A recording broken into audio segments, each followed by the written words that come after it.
It had poured yesterday afternoon and all night, but the rain had stopped right when I'd left the house that morning. The scent of fresh soil lingered, mixed with the fragrance of plum blossoms. Suddenly, Toshi stood and waved. I turned toward the door and saw 3 girls walking toward our table. The one in front was the beautiful freshman Toshi was after, and the 2 girls behind were a study in opposites. One had long, silky black hair and a serious expression behind a pair of old-fashioned thick-rimmed glasses. The other was glamorous, with bleached permed hair and a body-hugging dress that emphasized her curves. The blonde was 100% Jin's type, so I knew I'd be expected to make conversation with the glasses girl. Before anyone else could say a word, Jin spoke. "I can't believe you're here, Sumida," he said.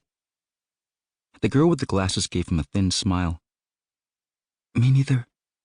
I'd never have guessed I'd see you again. I'm surprised you remember my name."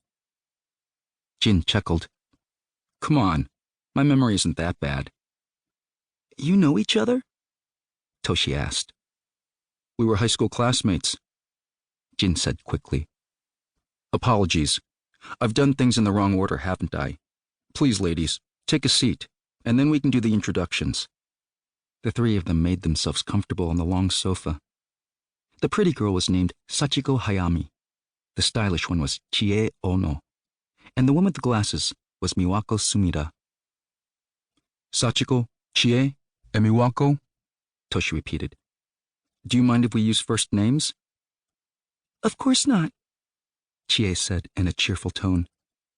She was so friendly, probably one of those girls everyone had an easy time getting along with. Toshi ordered some light snacks, and we made the usual collegiate conversation. "What are you studying?" "Oh, interesting. Are you in any clubs? I've been thinking of checking that one out." "What about you, Ryusei? Any fun hobbies?" "Oh, me too. I listen to the radio all the time. Music mostly. I have pretty eclectic taste." "Wow, people have said that about me too. Have you seen any good movies recently? What did you think of it?" "Wait, don't tell me the ending. I haven't watched it yet." As the exchange went on, I became fascinated by how different these girls were. Sachiko and Chie were chatty, while Miwako gave cursory answers to everything anyone asked her, like she didn't want to be there. Then again, I too was only there to pad the numbers. After a while, it became obvious that Miwako really didn't want to be there. She wouldn't stop looking at her watch, which seemed too big for her thin wrist. As expected, Sachiko was more interested in Jin than Toshi, but what piqued my interest was the tension between Jin and Miwako.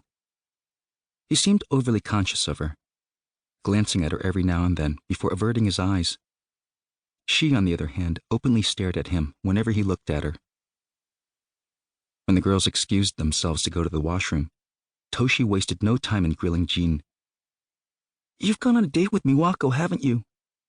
he asked. Not bad for Toshi. He was surprisingly sharp that day. Jin slurped his chocolate milkshake. "No way. She's not my type." "I don't believe you. She kept looking at you." "Glaring, you mean?" said Jin, laughing. "If you must know, we do have an unpleasant history. I'm not going to be the one to spill it, so don't bother asking." He lowered his voice. "But the other girl, Chie, she's hot." "Yeah, and nice too." Toshi seemed to have forgotten his question. "So you're going for her? You say, I think you do well with the mature type," Jin said.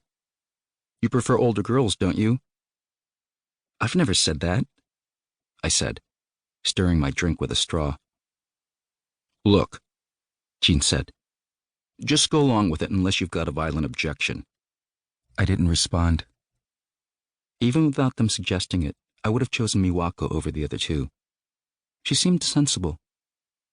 A girl like her wouldn't expect too much from a setting like this. Regardless of whom I ended up talking to, we would probably go to the karaoke together as a group, exchange numbers out of courtesy, and part ways, never to see each other again. She would forget me, and I would forget her. That was all. But when it came to Miwako Sumida, nothing was as I expected. As predicted,